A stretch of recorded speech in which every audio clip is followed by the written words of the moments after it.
What's up sa inyo mga bowlers? Okay, nandito Mga kaliga, no? Nandito na naman tayo sa isang welcome ulit sa pagtawag episode ng RLG Basketball Tutorials.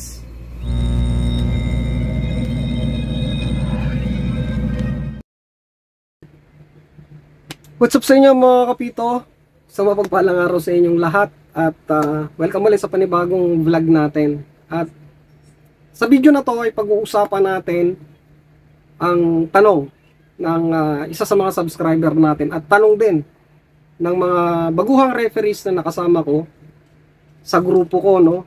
At ang tanong nila ay kung saan ilalabas ang bola kapag nagkaroon ng tinatawag na violation or foul. Okay? So yan ang ating sasagutin sa video natin ngayon at yan natin pag-uusapan. Mga kapito, syempre, bago natin pag-usapan kung saan ilalabas yung bola na yan, kailangan malaman muna ng mga baguhang referees ang mga violations. Of course, kailangan mapag-aralan natin yan, ano? At kailangan din natin malaman yung mga fouls. Okay?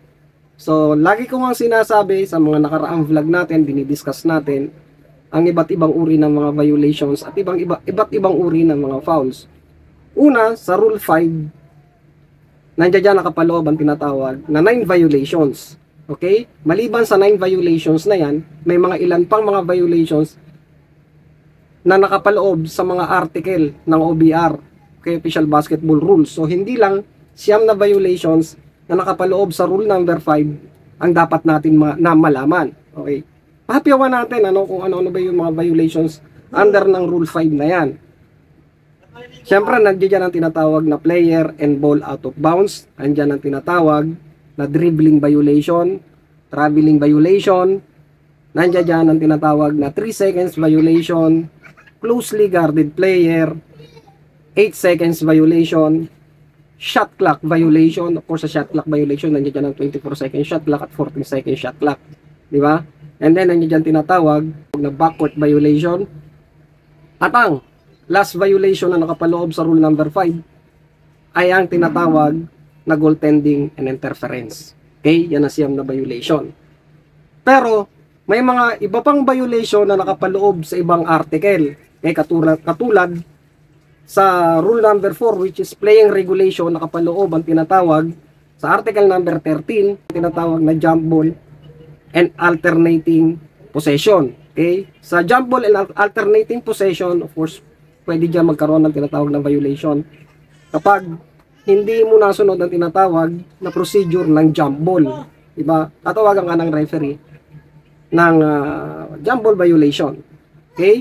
At nakapaloob rin sa tinatawag na article number 14 naman, okay, sa article number 14 naman ang tinatawag na how the ball is played. Okay? Sa how the ball is played, nandiyan dyan nakapaloob o napapailalim dyan ang kickball or kicking violation, yung pagtadyak ng bola. Dahil sa rules and regulations na yan, in-state o pinapaliwanag kung paano lamang linalaro ng tama ang bola. Okay? Kamay lang ang dapat ginagamit, hindi pwedeng gamitan ng paa at any part of the body. So tatawag ng violation dyan ang referee. Okay? So may violation sa article number 14 din, nakapaloob. And then sa article number 17, sa ilalim ng tinatawag na playing regulations, andyan ang tinatawag na throw-in. Di ba? So sa throw-in, sa article number 17, pwedeng magkaroon ng violation ng isang player or yung tinatawag na offensive player during inbound at matawagan ka ng throw-in violation. So may violation din yan sa article number 17. And lastly, under ng article number 43, ang tinatawag na free throws. Di ba? Dahil sa free throws, kakaroon ng tinatawag ng mga violation din dyan. Either magkaroon ng violation dyan ng thrower, yung nag-free throw, or magkaroon dyan ng violation ng tinatawag na mga jumper. Okay? So, yun yung mga violations na kailangan pag-aralan natin. Okay? At kapag nalaman natin yung mga violations na yan, madali nang intindihin. Okay? Kung kanino o kung saan mapupunta ang bola or saan ilalabas ang bola na i-discuss natin mamaya-maya. Of course, kailangan din natin malaman ang tinatawag ng mga fouls. Ano-ano ba ang uri ng mga fouls? of course, tinatawag na rule number 6, nakapailoob ang tinatawag na mga fouls. Andiyan dyan ang tinatawag na personal foul, di ba? Andiyan ang double foul, andyan ang technical foul, unsportsmanlike foul, disqualifying foul, at ang fighting foul. Okay, so pag alam na natin yung mga fouls na yan, nandiyan dyan din nakapaloob sa mga rules na yan kung saan yung ilalabas ang bola once na nagkaroon ng tinatawag na foul. Okay? So, pwedeng makomit ng player ang tinatawag na common foul lang, regular foul. O pwedeng matawagan ng dalawang player ang tinatawag na double foul. Pwedeng makomit ng player ang isang technical foul. Okay? O magkaroon ng tinatawag na unsportsmanlike foul ang isang player. At ganun din tinatawag na disqualifying foul. At karoon din ang tinatawag na fighting foul sa laro. So, kailangan natin malaman yan. Ngayon, sagutin na natin. Since na pag nalaman na natin yung mga violations na yan, lahat ng violations sa basketball at lahat ng mga infraction na foul sa basketball, sagutin na natin kung saan ilalabas ang bola. Ngayon, ito ang pinaka tinatawag na una na rules kung saan ilalabas ang bola during violation. Okay? Sa majority o sa pangkalahatan, mas nakakaraming mga violations, dinalabas ang bola kung saan nangyari ang infraction. Okay? So, sa violation muna tayo. Pero, may mga, may ibang pangyayari na hindi doon sa infraction ilalabas ang bola, kundi sa tinatawag na throw-in line or free throw line extended, doon sa tinatawag na opposite side ng court.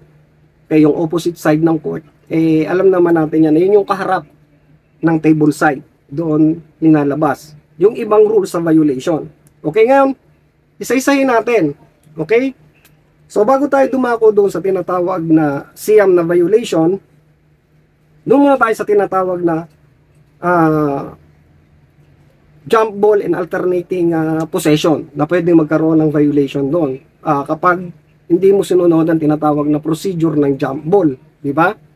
So, ngayon mga kapito, once na nagkaroon ng tinatawag na violation dyan, okay, kung saan yung player na nakakommit ng violation sa pinakamalapit, okay, yun pa rin ang susundin natin sa pinakamalapit. Okay, kung nandoon sa backcourt nangyari ang tinatawag na violation, doon ilalabas sa backcourt. Kung sa frontcourt nangyari ang violation ng isang team, doon ilalabas. So, either yan, doon sa tinatawag na opposite side, or doon sa tinatawag na table side. Pwede yun. Okay? So, ganun din. Kung ang ng pagkakamali, nakakumit ng tinatawag na violation na yung mga players, yung 8 players na nakapalibot doon sa dalawang jumper, ganun din ang doon. Kung saan nangyari yung infraction, doon ilalabas. Okay? Yun yung unang violation. Pangalawang violation ay ang tinatawag na how the ball is played. Kapag nagkaroon ng kickball violation, okay? Or hindi tamang paggamit ng part ng body at tumawag ang referee ng violation, okay, sa kickball violation, kung saan nangyari yung tinatawag na infraction ng kickball, doon ilalabas ang bola. Okay? And then sa throw-in naman, okay, of course, pag throw-in, doon nangyayari ang infraction o yung tinatawag na violation ng throw-in player or ng tinatawag na the defensive player. Either sa throw-in mangyari yan. Okay, ngayon saan nilalabas ang bola? Okay? Of course, kung saan nagto-throw-in, doon pa rin nilalabas ang bola. Okay, kung saan nangyari, ganun pa rin ang rules nung kung saan nangyari yung action, doon pa rin nilalabas ang bola. Okay? So, magkakaiba lang yan, mga kapito, kapag ang bola na-release na, di ba? May mga exemption dyan. Once na ang bola na-release na, at of course, nagkaroon ng tinatawag na interference, okay?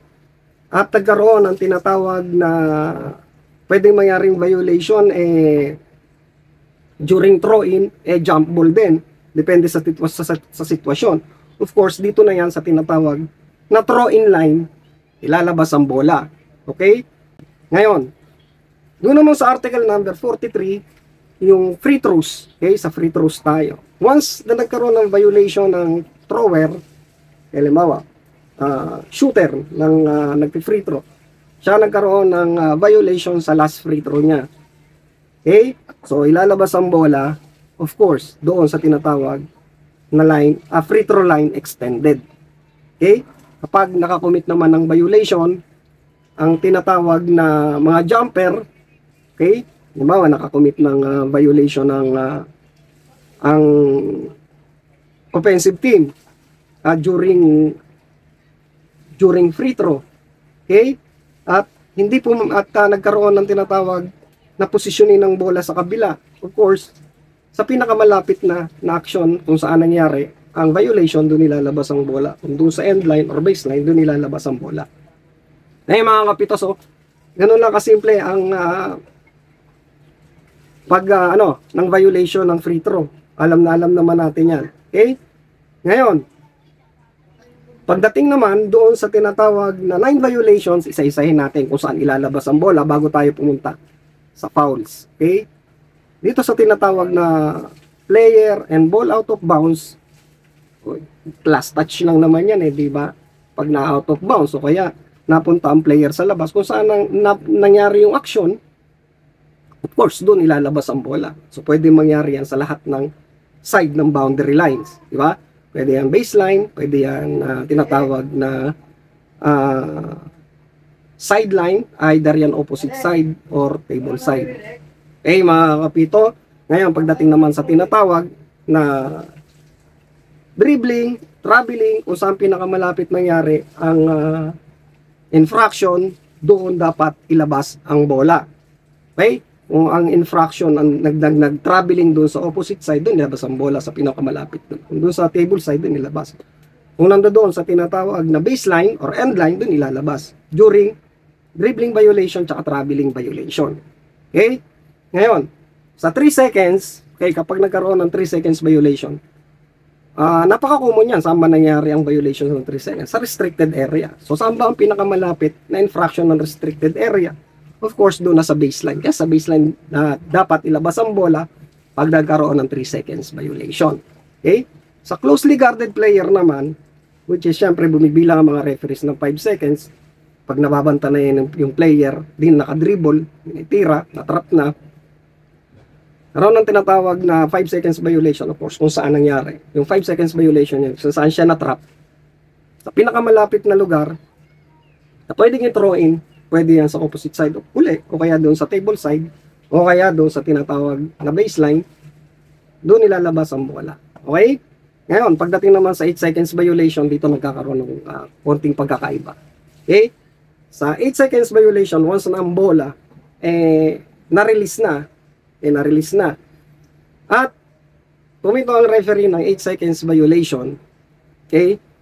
Ibig sabihin, ilalabas ang bola sa front court na nila. Sa front court na ng isang team, pabor doon sa, doon sa violation na yon. Okay? Halimbawa, naka-violate team A, so mapupunta na ang bola sa team B, pero ilalabas doon na sa tinatawag na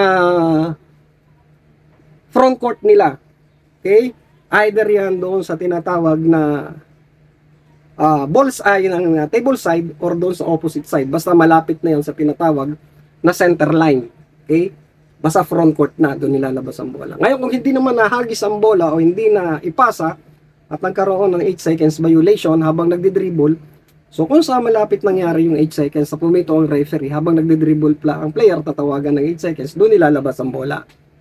Ngayon mga kapito, so maliwanag yun kung saan nilalabas ang bola during 8 seconds violation. And then, sa tinatawag naman na shot clock, of course, pag nagkaroon ng shot clock violation, okay, either yung 24 seconds or 14 seconds violation, doon yan, ilalabas sa tinatawag na throw-in line na ng backcourt. Of course, kung team A ang nakakommit ng shot clock violation doon sa tinatawag na front court nila, okay, mapupunta ang bola sa team B, sa backcourt nila i-inbound o ito-throw in. Okay, di ba? Doon na yon sa tinatawag na opposite side, sa throw-in line na. Okay? So, ngayon, Ang ano naman, ang tinatawag naman na ball return to the backcourt, okay? Pag nakakumit ang violation ng tinatawag na player na ball return to the backcourt, doon na yun sa tinatawag na front court, inbound. Okay? Malapit doon sa tinatawag na center line, pero front court na. Okay? Pasok na sa front court, malapit sa center line. Kaya kapag nagkaroon ng tinatawag na ball return to the backcourt, of course, pwede yung mangyari doon sa table side, pwede yung mangyari doon sa tinatawag na opposite side ng court. Okay? Ngayon naman sa tinatawag na goaltending and interference. Okay, sa interference. Okay, kasi ang goaltending, once na nagkaroon ng violation sa goaltending, of course, counted na yung goaltending, di ba? Doon na sa ilalim ilalabas yun. Dahil successful goal yun, ibig na sabihin nun. Okay? So ngayon, kapag interference, ang nakakumit ng tinatawag na violation ng interference, yung offensive player, ilalabas ang bola doon sa tinatawag na free throw line extended. Opposite side yan ng court. Okay, mga kapito? So, maliwanag yon. Ngayon, kapag ang nakakomit naman ng tinatawag na interference, ang defensive team, of course, once kakomit, counted na yun, di ba? So, doon ilalabas ang bola sa ilalim na ng court, sa baseline or end line na, kasi nga, good na yon as successful goal. Di ba? So yan mga kapito, ang tinatawag na violation kung saan nilalabas ang bola. Okay? Kapag tumawag ang referee ng violation. So review lang natin para hindi tayo malito. Okay? Kung kailangan ulit-ulitin ng video na to, ulit-ulitin nyo na lang. And then sa fouls naman, mag-usap tayo tungkol sa fouls. Okay? Sa fouls naman, ang tinatawag na infraction, kapag nangyari ang foul na to, doon ilalabas sa pinakamalapit na lugar kung saan nangyari yung infraction ay during tinatawag na common foul o regular foul, double foul, okay, technical foul, at saka fighting foul. Yung apat na foul na yon. Kung saan nangyari yung infraction, doon ilalabas ang bola. Okay? So ngayon, saan naman linalabas ang bola kapag nagkaroon ng unsportsmanlike foul o disqualifying foul ang isang team o yung player? Dahil ang rules mga kapito ng unsportsmanlike foul at disqualifying foul ay 2 free throws with no lineup plus ball possession, linalabas ang bola doon sa tinatawag na throw-in lines. So pag alamin uli natin saan ba nakalocate ang throw-in lines na yan. Ang throw-in lines ay ang tinatawag na line extended ng 3-point area. Okay, doon sa tinatawag na opposite side ng court. Yan ang throw-in line na lagi naman natin sinasabi sa inyo. At alam nyo naman kung saan nakalocate yung throw-in line. Doon linalabas ang bola during nagkaroon ng tinatawag na unsportsmanlike foul at saka disqualifying foul. Okay mga kapito, ngayon may mga scenarios o pagkakataon na kapag nagkaroon ng tinatawag na violations like traveling, okay, dribbling, at na-shoot ng kalaban ng bola. Halimbawa, nagkaroon ng traveling,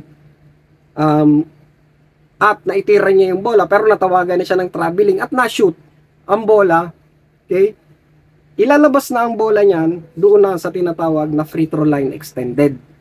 Okay, once na na-shoot ang bola. Okay, mga kapito, so ganun lang ang pagkakaiba. Okay? Ngayon, kung hindi naman na-shoot, of course, kung saan ang pinakamalapit na nangyari yung traveling or yung dribbling violation na yun, doon ilalabas ang bola. Okay? So, sana naintindihan natin at may mga special lang na sitwasyon minsan, okay, kung saan dapat ilabas ang bola. Okay? Pero mostly yung inano natin, yung binigay natin sa inyo, ganun talaga ang paglalabas ng bola. Okay?